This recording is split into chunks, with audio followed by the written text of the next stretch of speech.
Have you ever thought what your life would be like if you, for example, were a convicted felon on death row for a crime that you committed? Not just that, but what kind of life you would live under these conditions. Well, let's explore this reality of the Texas death row, where once every 22 days or so, a convicted killer is put to death at the Huntsville walls in Texas. Now imagine spending the next 10 to 20 years in the busiest death house in Texas, where more criminals have been put to death in Texas than any other state combined. Now take that with the thought of having your death scheduled to the exact minute, day, and week, slowly preparing for your last wishes, of everything from your last words to who will be at your execution. You'll have plenty of time to look back on what led you here. Maybe you'll feel remorse and actually feel sorry for the crimes that you committed. And maybe you can finally start to heal and have closure for the things that you have wronged.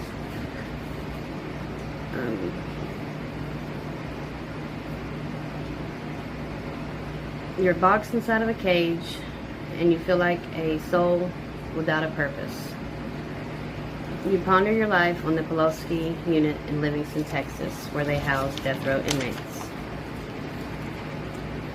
Where you will be sitting here for several years because there's many stages of your appeals which can last a long time. David Lee Powell was a death row inmate that spent 31 years on the row. After every avenue has been exhausted, the prosecution will ask the district judge, to set your execution date.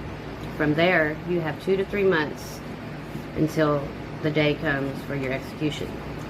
So then you start to plan your plans, and hopefully everything will go as planned, and everything will be smooth and nothing will go awry. Who will you have at your execution? What family and friends would you like to come and say goodbye to you? You will also have people from the victim's family there to view your execution. They'll strap you in to your execution table with IVs hooked up in both arms for your lethal medicine to come through. You could say a last statement if you choose, and if you do, what would you say? What would you say to say goodbye? Some people say nothing at all. You no longer get a last meal, thanks to Lawrence Russell Brewer, who was put to death September of 2011. He chose a huge meal of 2 chicken fried steaks, a triple meat bacon cheeseburger, a cheese omelet, a large bowl of fried okra, 3 fajitas, and a pint of Bluebell. Can't blame him on that Bluebell. Love me some Bluebell. And a pound of barbecue with a half loaf of white bread. He didn't even eat 1 bite, and that pissed off a few people. And that's why we no longer have that right to choose the last meal. But if that was still an option, what would you choose? So, while you wait for all your appeals, you will have these thoughts cross your mind from time to time, because you live in a dark, lonely place. It's hard to imagine life in these conditions, a life with no control of anything. Your days are very bleak and long, 23 hours a day in an 8-foot by 12-foot cell, with no TV, nor much of anything except books, writing materials, and your legal materials. And you may even be one of the lucky ones that are allowed a small radio, but most of them do not have that luxury. There is one skinny, long window in your cell at the very top of the wall, and you have to get on your bunk to even see out the window, which is to an open field with barbed wire around it. But past that, you can see the world where you once was a part of society until you chose to do evil deeds. You are in total solitary confinement. Many inmates slip into a depression or other mental problems such as death row syndrome from being in fear of your death and being in isolation. Is not very good on your mind. When you are let out of your cell, you are shackled and brought to another cell, a recreation exercise cage, or you are given a shower. Every 48 hours, death row inmates are allowed a shower.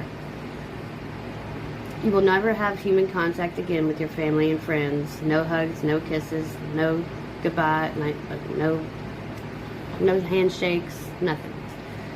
You will be behind a plexiglass,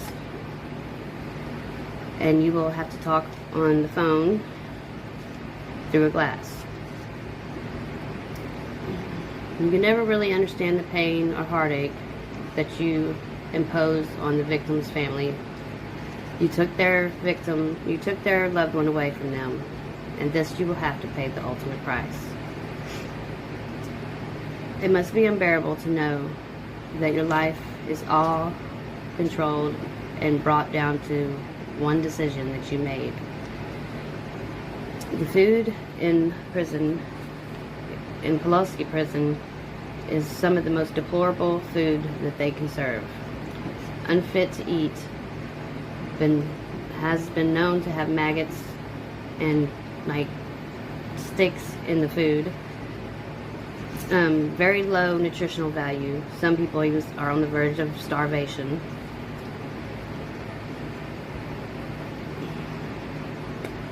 And you can only pray that you have a successful execution with no problems.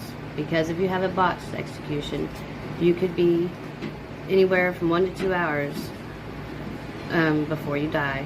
And they say that these people that have had these executions were in tremendous pain. There has been 5 means of execution in the United States: hanging, electrocution, gas chamber, and firing squad. And then, of course, lethal injection, which is the most popular and used one of today. But some states still let you choose certain methods. If you were able to choose, which way would you choose? Have you thought about your last words yet? Have you picked your witnesses? Have you decided if you're going to say you're sorry for your crimes and ask for forgiveness from the victim's family? Everybody has a story on death row, and every story has an ending, whether it's through the execution or through life in prison without the possibility of parole. Either way is a death sentence to me. I'm not necessarily sure if I agree or disagree with the death penalty, but I do say this: if you're on death row, most likely you've done a horrific crime. I'm talking about horrific. And if you're one of those very unfortunate individuals that is actually innocent, hope that you get out of that dark cell. But until then, may God be with you, and you know your heart and you know what you've done, and just keep fighting the fight.